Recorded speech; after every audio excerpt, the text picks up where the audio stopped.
Nimefanya handover official to the Secretary General sasa hivi ambaye ni Balozi Mbundi. Nimekuwa na fursa mzuri ya kuaga na kusema asante. Nimewashukuru nyinyi wanahabari, muendelee kupeperusha. Mungu awabariki, Mungu awabariki jumuiya, muendelee na moyo huo. Tumekuwa na ushirikiano mzuri.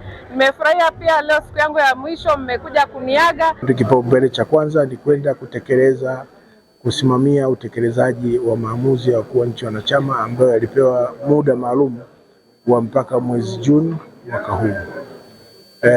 Wakuu wa nchi wanachama wanatamani kuona biashara miongoni mwa nchi wanachama zinakuwa.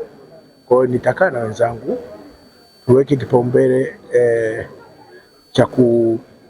cha kuboresha au kuwezesha enabling factors za biashara kukua. Hiyo ina maana masuala ya miundombinu yataingia humo ndani, lakini miundombinu pekee haitoshi, ni lazima yaendane na mabadiliko ya tabia nchi, kwa sababu utajenga barabara lakini bila kuzingatia mabadiliko ya tabia nchi, madhara yake utakuta barabara zinabomoka kesho na usafiri kitakuwa leo.